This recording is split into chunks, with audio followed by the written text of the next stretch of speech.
नमस्कार दोस्तों, मैं शाहना परवीन हाजिर हूँ आपके सामने किस्सों की पोटली के अंतर्गत एक नई रचना लेकर। सुनते हैं आज की रचना। यह प्यारी सी कहानी हमें भेजी है जोधपुर राजस्थान से आदरणीय कमल कालू दहिया जी ने। संस्थापक उदय कमल साहित्य संगम, शिक्षा BA MA हिंदी साहित्य में अध्ययनरत, उत्तर प्रियदर्शी सम्मान के संचालक आयोजक। सुनते हैं कमल कालू दहिया जी की यह प्यारी सी कहानी। कहानी का शीर्षक है प्रिय दादाजी। मुझे नहीं पता आप कैसे दिखते थे, आपका रहन सहन कैसा था, कैसी थी आपकी जीवन शैली और कैसे आप अपने परिवार का दायित्व संभालते थे। मैं तो दुर्भाग्य का एक हिस्सा हूँ जिसे कहीं आपकी तस्वीर तक नहीं दिखती।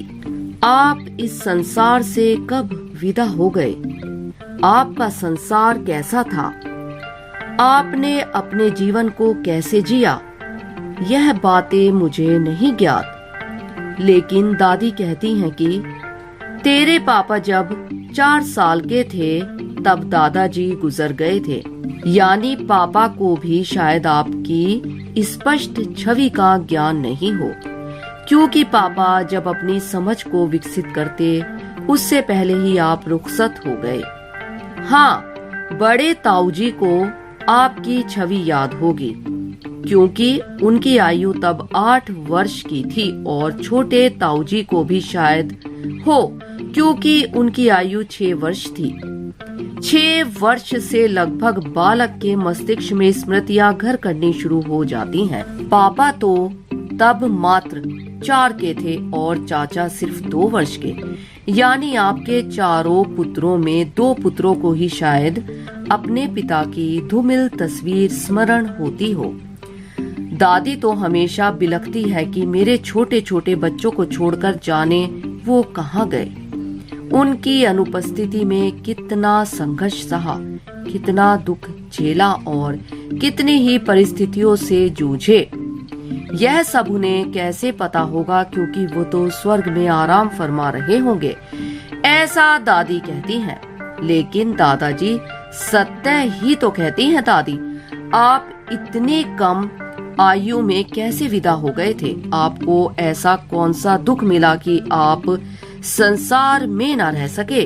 आपके अग्रजों की आज भी हम पर छाया है और आपके सभी अग्रजों में। वैसे अब तो मात्र एक अग्रज शेष है, लेकिन आपके 2 अनुज भी इस संसार में अपनी शोभा है। सबको आपका स्मरण शायद ही हो, पर दादी को आपका स्मरण अनवरत होता रहता है। दादी कहती हैं कि काश आप आज तक होते तो आप देखते अपने ही पुत्रों की बुलंदियां, अपने पौत्रों की शिक्षाएं, अपनी पौत्रियों का आह्लाद। आप एक नया युग देखते। आप जितना जी कर गए हैं उससे 2 गुना और वृद्धि होती आपके जीवन में। पर भाग्य या कुदरत के आगे आप भी कभी कुछ नहीं कर सके। आप विदा हो गए, जाने कैसे जाने क्यों। आपकी तस्वीर हर पुश्तैनी कागजात में खोज की जाती है, लेकिन अफसोस ही होता है जब हर बार हाथ खाली होते हैं। दादी कहती हैं कि आपका एक फोटो था, जाने वो कहाँ है।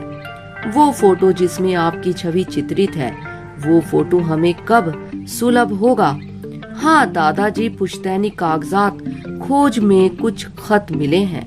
आपके अग्रज के दामाद का एक खत भी मिला जिसमें आपको प्रणाम कहा गया है। शायद वह प्रणाम तो आपको मिला होगा, पर देखिए ना दादाजी, जिन्होंने आपको प्रणाम कहा था अब उन फूफोसा को भी परिवार ने भुला दिया है, क्योंकि बुआ सा तो स्वर्ग गमन आपकी ही उपस्थिति में हो गई थी, लेकिन अब फूफोसा को याद कौन करे। हाँ दादाजी, आपकी अपनी सुपुत्री के दामाद को भी भुला दिया गया है। मुझे नहीं पता उन बुआ सा का निधन कब हुआ, लेकिन हाँ, अब आपके दामाद से अब कोई नाता नहीं रहा। हाँ दादाजी, आपके चारों पुत्रों के अब अच्छे घर, अपना खुद का सबका व्यवसाय। तीनों भाई तो अपने अपने व्यवसाय में व्यस्त हैं। साथ ही आपके सबसे बड़े सुपुत्र इन दिनों आराम कर रहे हैं। आपके बड़े सुपुत्र के बेटों का अहमदाबाद में भव्य व्यवसाय है, इसलिए इनका परिवार भी समृद्ध है। हाँ दादाजी, आपकी सुपुत्री और हमारी बुआ साहब भी अपने जीवन सार में मस्त हैं। इन दिनों पारिवारिक मतभेद है दादाजी। दादाजी, आपके एक सुपुत्री का ब्याह व आपके दो पुत्री की शादी हो गई है और एक 2 पुत्र का भी ब्याह।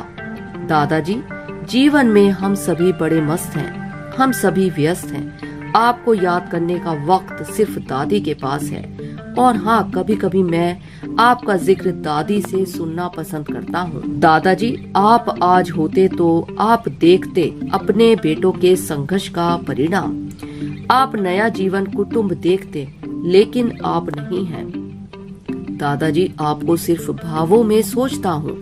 काश आप हुए होते तो मुझे दादा का प्यार मिलता और आपको पौत्र का।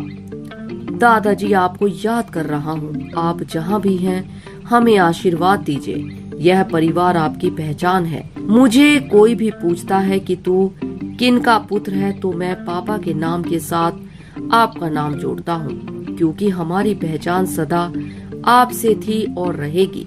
दादाजी, हमें सदा संस्कारी व उच्च इंसान बनने का आशीर्वाद दीजिए। आशा करते हैं आपको किस्सों की पोटली से यह रचना पसंद आई होगी। दोस्तों, यदि आपका हमारे कार्यक्रम से संबंधित कोई भी सवाल या फिर सुझाव है, या आप हमारे इस कार्यक्रम में और भी कुछ देखना और सुनना चाहते हैं, तो कृपया हमें कमेंट करके जरूर बताएं। आपके सुझावों का हमें इंतजार रहेगा। धन्यवाद।